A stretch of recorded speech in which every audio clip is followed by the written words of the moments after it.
الشیطان الرجیم بسم اللہ الرحمن الرحیم انما اموالکم و اولادکم فتنہ صدق اللہ العظیم و صدق رسولہ النبی الکریم صلی اللہ علیہ وآلہ وسلم۔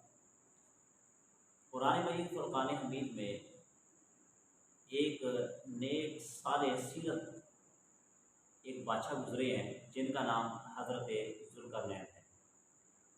حضرت ذوالقرنین اپنی زندگی میں ایک وصیت کر کے گئے تھے کہ جب میرا جنازہ اٹھے، میری میت رکھی جائے تو کچھ لمحے کے لیے یہ کرنا کہ میرے دونوں بازو کفن سے نکال دینا تاکہ لوگ میرے بازوؤں کو دیکھیں، لوگ میرے کفن کو دیکھیں، اور جب لوگ حیرت سے پوچھیں گے کہ ایسا کیوں کیا تو پھر آپ نے جواب بتایا کہ یہ جواب ان لوگوں کو دیتا۔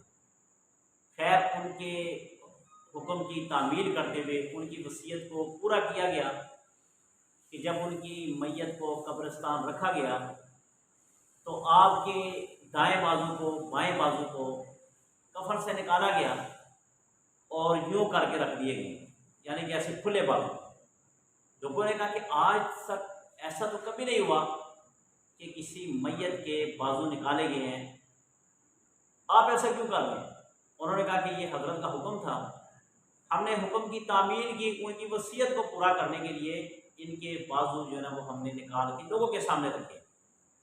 تو کہا کہ اس سے مقصد کیا ہے؟ کہا اس سے مقصد یہ ہے، ذوالقرنین کہتے ہیں کہ دو زمانوں والا، یعنی کہ اللہ تعالیٰ نے اتنی دولت عطا فرمائی تھی کہ مشرق سے لے کے مغرب تک آپ کی سلطنت تھی اور آپ کے پاس پیسہ ہی پیسہ تھا، مگر دنیا کو پیغام یہ دینا تھا، دنیا کو میسج یہ دینا تھا کہ دیکھیں اتنے بڑے رقبے پر میں مالک ہو کر، مگر میں دنیا سے جا رہا ہوں خالی ہاتھ، میرے ہاتھوں میں کچھ نہیں ہے، مال بھی ادھر رہ گیا، دولت بھی ادھر رہ گئی، پیسے شہرت سارا کچھ ادھر رہ گیا، صرف خالی ہاتھ ہے، یہ جو 2 گز کا کپڑا ہے یہ نصیب ہے، اس کے علاوہ کچھ نہیں۔ دنیا کو پیغام یہ دینا تھا۔ اصل کہنے کا مقصد یہ ہے کہ جتنے بھی سیاستدان آئے ہیں، جتنے بھی کوئی بھی آیا، چاہے وہ عالم ہو، چاہے وہ حافظ ہو، مولوی ہو، جو بھی، وہ دنیا سے اس نے جانا ہی جانا ہے۔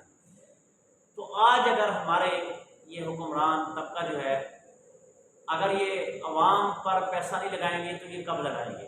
آج جس مشکلات کی گڑی میں ملک پاکستان کے مسلمان سیلاب کی زد میں آ چکے ہیں، ہمارے حکمرانوں کو چاہیے، چاہے کوئی بھی ہو، چاہے وہ مولانا فضل الرحمان صاحب ہو، چاہے عمران خان صاحب ہو، چاہے وہ زرداری یا نواز شریف صاحب ہو، ان کو چاہیے کہ اپنی ذاتی پیسے جو ہے، ذاتی پیسے، تاکہ ان کو بھی ثواب ملے، یہ غریبوں پر خرچ کریں، غریبوں تک پہنچائیں۔ اور اس وقت جو لوگ وہاں پر جا کے پیسے بانٹتے ہیں، میرے نزدیک وہ لوگ بیوقوف ہیں، پیسے نہیں دینے چاہیے۔ پیسوں کا کریں گے کیا؟ وہ تو چٹیل میدان ہے، وہاں پر نہ دکان ہے نہ ہوٹل ہیں، تو وہ کیا خریدیں گے پیسوں سے؟ اس وقت ان کو خشک خوراک کی ضرورت ہے، کپڑوں کی ضرورت ہے، جوتے کی ضرورت ہے، اسی طرح وہ کھانا کہ جو تیار شدہ کھانا ہو۔ تو یہ تمام کے تمام لوگوں پر لازم ہے، حکمرانوں پر بھی لازم ہے، عوام پر بھی لازم ہے۔